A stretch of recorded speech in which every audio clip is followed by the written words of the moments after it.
સેવાલય છે, આ ચિડિયાઘર નથી.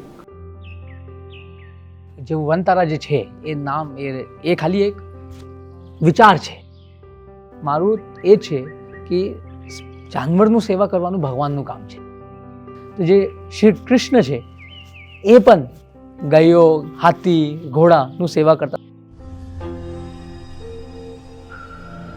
નમસ્કાર, દિલોક સત્તા શોમાં આપનું સ્વાગત છે. રિલાયન્સ ફાઉન્ડેશન એ ભારતના એકમાત્ર સર્વસમાવેશી animal rescue, care, conservation and rehabilitation program વનતારાની જાહેરાત કરી છે.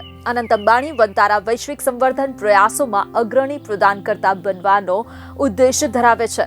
રિલાયન્સ ઇન્ડસ્ટ્રીઝ અને રિલાયન્સ ફાઉન્ડેશને ભારત અને સમગ્ર વિશ્વના ઇજાગ્રસ્ત, પ્રતાડિત અને ભયગ્રસ્ત પ્રાણીઓના બચાવ, સારવાર, સંભાળ અને પુનર્વસન પર ધ્યાન કેન્દ્રિત કરવા વનતારા કાર્યક્રમની કરી છે જાહેરાત. ગુજરાતના રિલાયન્સના જામનગર રિફાઇનરી સંકુલમાં આવેલ ગ્રીન બેલ્ટની અંદર 3000 એકરમાં ફેલાયેલ વનતારાનો ઉદ્દેશ્ય વૈશ્વિક સ્તરે સંરક્ષણ પ્રયાસોમાં અગ્રણી પ્રદાનકર્તાઓમાં સ્થાન મેળવવાનો છે. પ્રાણી સંભાળ અને કલ્યાણના અગ્રણી નિષ્ણાતો સાથે કામ કરીને વનતારાએ બચાવ કરેલ પ્રાણીઓ સુખેથી રહી શકે તે માટે 3000 એકરની વિશાળ જગ્યાને જંગલ સાથે સામ્યતા ધરાવતા કુદરતી, સમૃદ્ધ, હરિયાળા અને લીલાછમ રહેણાંકમાં રૂપાંતરિત કર્યા છે. ભારતની અનન્ય વનતારા પહેલ અનંત અંબાણીના પ્રખર નેતૃત્વ હેઠળ અસ્તિત્વમાં આવી છે. વનતારા અત્યાધુનિક આરોગ્ય સંભાળ, હોસ્પિટલો, સંશોધન અને શૈક્ષણિક કેન્દ્રોના સમાવેશ સહિત પોતાની શ્રેણીમાં શ્રેષ્ઠતમ પ્રાણી સંરક્ષણ અને સંભાળ પ્રથાઓ નિર્ધારિત કરવા પર ધ્યાન કેન્દ્રિત કરે છે. તેના કાર્યક્રમોમાં વનતારા અદ્યતન સંશોધન અને પ્રતિષ્ઠિત આંતરરાષ્ટ્રીય યુનિવર્સિટીઓ અને સંસ્થાઓ જેમ કે International Union for Conservation of Nature IUCN અને World Wildlife Fund for Nature WWF સાથે અદ્યતન સંશોધન અને સહયોગને એકીકૃત કરવા પર પણ ધ્યાન કેન્દ્રિત કરે છે. છેલ્લા કેટલાક વર્ષોમાં 200થી વધુ હાથીઓ અને હજારો અન્ય પ્રાણીઓ, સરીસૃપો અને પક્ષીઓને અસુરક્ષિત પરિસ્થિતિઓમાંથી બહાર કાઢીને બચાવ્યા છે. આ પહેલમાં ગેંડા, ચિત્તા અને મગર સહિતની મુખ્ય પ્રજાતિઓના પુનર્વસનની કામગીરી પણ કરવામાં આવે છે. તાજેતરમાં વનતારાએ મેક્સિકો, વેનેઝુએલા વગેરે દેશોમાં વિદેશી બચાવ મિશનમાં પણ ભાગ લીધો છે. મધ્ય અમેરિકન ઝૂ ઓથોરિટી ખાતેથી ઘણા મોટા પ્રાણીઓ અહીં લાવવામાં આવ્યા છે. આ વિષયે અનંત અંબાણીએ વિશેષ માહિતી આપી હતી. અમે આ પ્રાણી સેવાલય કરે છે, અહીંયા સેવાનું જ કામ છે. અને હાથીમાં અમારી પાસે હમણાં સુધી અમે 200થી વધારે હાથીને રેસ્ક્યુ કર્યા, અહીંયા લાવ્યા. 600 એકરમાં આખો જંગલનું વાતાવરણ બનાવ્યું છે. ત્યાં અમે લેક, જે મોટું તલાવ કહેવાય, એ પણ બનાવ્યું છે. 10-12 એકરના તલાવ, આવા 3-4 તલાવ બનાવ્યા. અને જે બીમાર હાથી હોય, જે હાથી માનસિક અને શારીરિક રૂપથી જેને મદદની જરૂર હોય, જેને રાહતની જરૂર હોય, એ અમે અહીંયા કરીએ છીએ. સર્જરીઝ કરીએ છીએ. હાથીઓ માટે એન્ડોસ્કોપી મશીન્સ પણ લાવ્યા છે, એનાથી પણ સર્જરી થાય. અને અમે હાઇડ્રો પૂલ બનાવ્યા છે હાથી માટે, અને બીજા મેડિકલ નીડ્સ માટે, હાથીના જે પણ નીડ્સ હોય એના માટે અમે કાર્ય કરીએ. બહુ વિશાળ હોસ્પિટલ અહીંયા બનાવી છે વાઇલ્ડ લાઈફ માટે.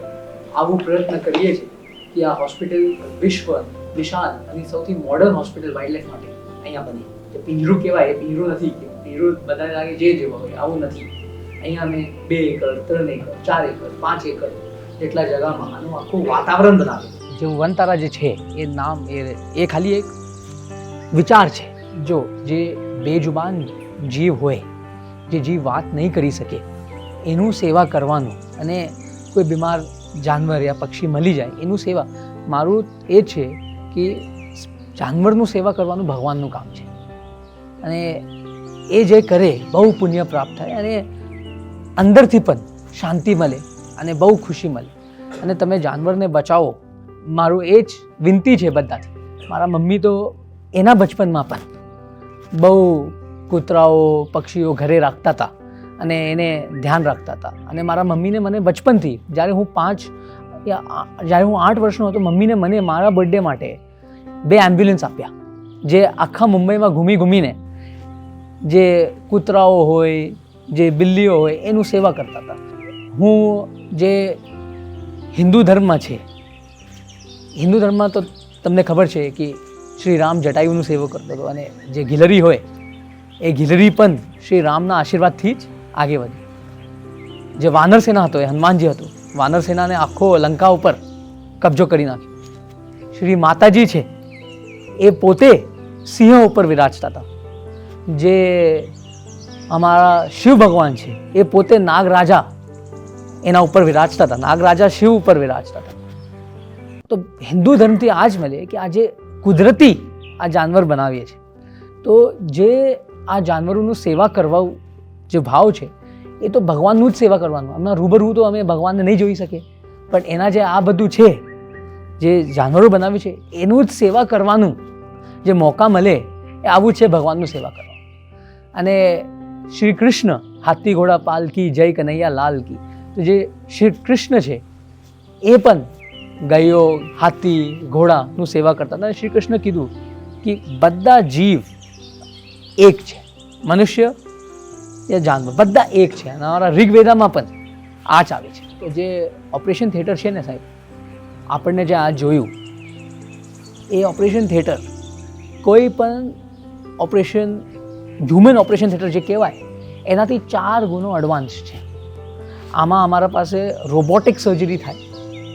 અને જે તમે પ્રશ્ન પૂછતા હતા કે અમારા પાસે વિડીયો કોન્ફરન્સથી રોબોટને ઓપરેટ કરી શકીએ 5Gના માધ્યમથી, જે આજે થતું હતું, તો એ અમે આવું કર્યું કેમ કે ઇન્ડિયામાં અમારા પાસે એટલા બહુ છે, બહુ પ્રસન્ન પણ છે, પણ ક્યારે ક્યારે બહારના પણ ઓપિનિયન જોઈએ, તો ક્યારે એ લોકો એના ઘરથી એપ દોરાન અહીંયા ઓપરેશન કરી શકીએ.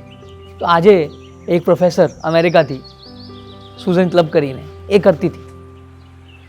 તો એ વિષયમાં અમે હોસ્પિટલ જે બનાવ્યું છે અહીંયા, તો અમે બહુ ફ્રેક્ચર કેસીસને ટ્રીટ કર્યું છે. અહીંયા વેન્ટિલેટરમાં પણ જાનવરને રાખ્યું ને એને કાઢ્યું, લેપર્ડને અમે વેન્ટિલેટરમાં રાખીને કાઢ્યું છે. તો એ હિસાબથી અમે હોસ્પિટલ બનાવ્યું છે. અને આ તો હમણાં ખાલી 20% તમે જોયા છે, હમણાં તો બનાવવું છે, હમણાં તો કામ બહુ બાકી છે. અમે જ્યારે જાનવરો થોડા રિલેક્સ થઈ જાય હમણાં રેસ્ટોરન્ટ ત્યારે, અને જે ઝુઓલોજિકલ પાર્ક બનશે જ્યાં સેવાનું, ત્યાં પણ સેવાનું કરે, અને મોટું જે જંગલ પ્રણામી બનશે એ પબ્લિક માટે કરશે.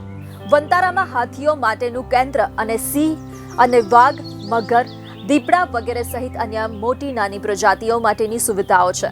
વંતારા ખાતે હાથીઓ માટેનું સેન્ટર 3000 એકરના પરિસરમાં અત્યાધુનિક શેલ્ટર્સ, વૈજ્ઞાનિક રીતે ડિઝાઇન કરાયેલ દિવસ અને રાત્રિના એન્ક્લોઝર્સ, હાઇડ્રોથેરાપી પૂલ્સ, જળાશયો અને હાથીઓના આર્થરાઇટિસની સારવાર માટેના એક વિશાળ એલિફન્ટ જકુઝી સાથે ફેલાયેલ છે.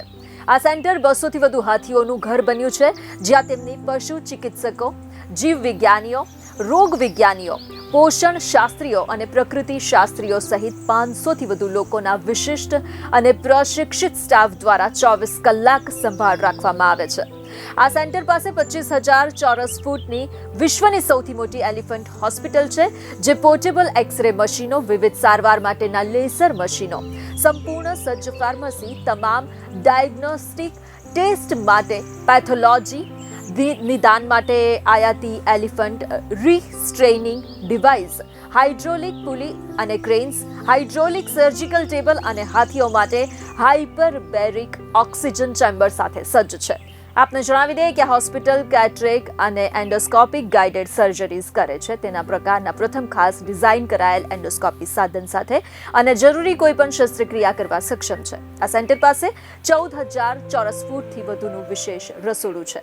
સર્કસ અથવા ગીચ પ્રાણી સંગ્રહાલયમાં તૈનાત કરાયેલ જંગલી પ્રાણીઓ માટે 3000 એકર પરિસરમાં 650 એકરથી વધુનું એક રેસ્ક્યુ એન્ડ રિહેબિલિટેશન સેન્ટર વિકસાવવામાં આવ્યું છે, જ્યાં ભારત અને સમગ્ર વિશ્વમાંથી યાતનાદાયક અને ખતરનાક વાતાવરણમાંથી બચાવવામાં આવેલ પ્રાણીઓને અત્યાધુનિક વિશાળ એન્ક્લોઝર્સ અને આશ્રય સ્થાનોમાં રાખવામાં આવે છે. આ સેન્ટર પાસે 1 લાખ ચોરસ ફૂટની હોસ્પિટલ અને તબીબી સંશોધન કેન્દ્ર છે. ICU, MRI, CT scan, x-ray, ultrasound, endoscopy, dental, scaler, lithotripsy, dialysis સર્જરીઓ અને બ્લડ પ્લાઝમા સેપરેટર માટે લાઈવ વિડીયો કોન્ફરન્સ માટેની OR1 ટેકનોલોજી આ હોસ્પિટલ અને રિસર્ચ સેન્ટર પાસે છે.